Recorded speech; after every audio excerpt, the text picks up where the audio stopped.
futebol hoje, ele é menos preconceituoso do que era antes ou ele continua? Porque eu lembro, cara, quando apareceu o Kaká, que eram caras de um nível de vida melhor, enfim, né? Tomou muita porrada, velho. Ah, é filhinho de papai, deve ser amigo de não sei quem, lembra? Lembro. Você pra caramba também, muito. E você chegava lá, jogava bola, todo mundo ficava quieto.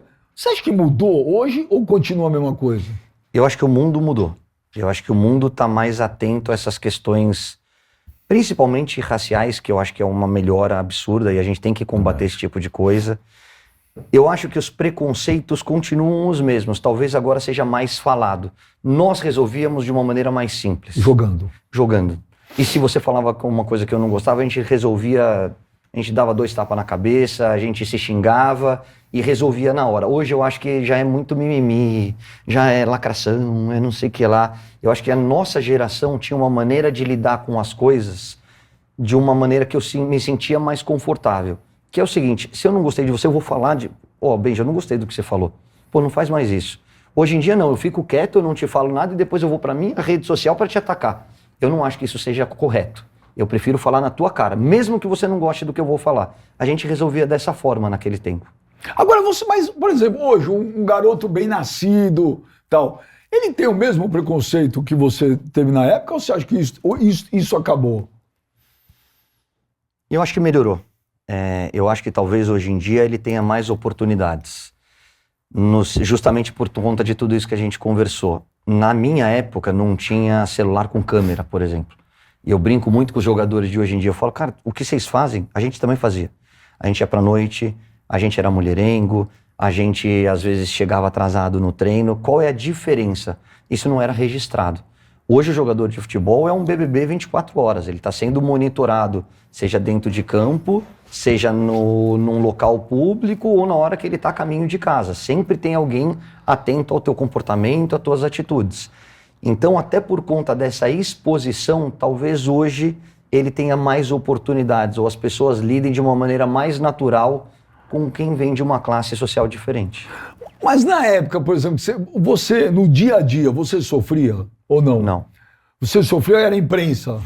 Cara, sabe o que aconteceu comigo, Benja? Eu comecei muito cedo, eu comecei com 5 anos. Então já estava já estava cascudo? Além de estar cascudo, eu já era um cara que todo mundo me conhecia no meio. Então todo mundo sabia que eu vinha de uma família de classe média, que o meu pai era médico, minha mãe era professora, mas que eu era tão simples como os meninos que moravam na concentração, que pegavam 3 conduções para ir e voltar para casa, que moravam na favela. Por quê? E eu acho que isso foi muito enriquecedor para a minha vida, não só dentro do esporte, mas para a formação do meu caráter como pessoa.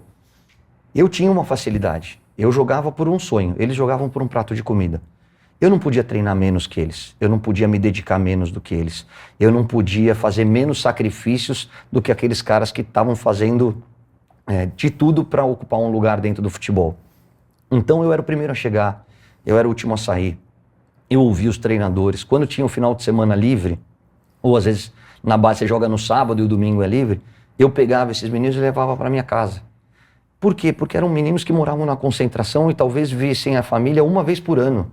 Tinham que pegar 2 dias de condução para chegar em casa, moravam em todos os lugares do Brasil. E eu queria que eles comessem uma comida diferente, eu queria que eles saíssem um pouquinho daquele dia a dia.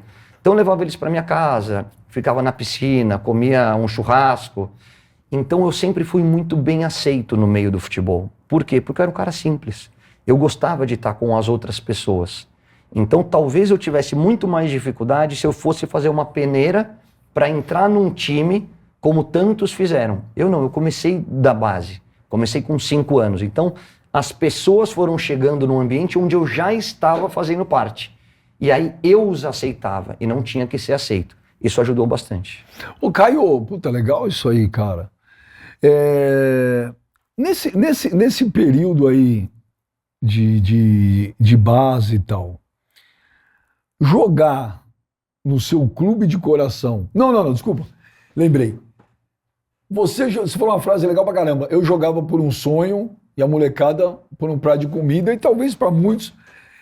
Isso que eu acho um negócio chato hoje, porque hoje está mais ainda. O pai, eu acho que joga muita pressão em cima de uma criança, E criança não é para ter essa pressão. Pressão Criança da tem que ser criança criança. é ir bem na escola. Não é sustentar uma família, um garoto de 10 anos. Exatamente. Acho isso desumano. Não é justo você jogar suas frustrações em cima do teu filho. Justamente. E nem as tuas responsabilidades, terceirizar elas. E aí quando você fala em terceirizar a responsabilidade, o que acontece muito é o moleque não passa numa peneira ou tá no banco e não é aproveitado e a culpa é do treinador, é porque o diretor é sacana. Nunca você olha pro seu umbigo e fala, filho, será que você pode fazer alguma coisa diferente? Será que você pode melhorar? Será que você pode treinar um pouco mais? Se passou 1, 2, passaram 3 treinadores e nenhum deles te pôs, será que o problema não é você e não as pessoas que a gente está apontando o dedo?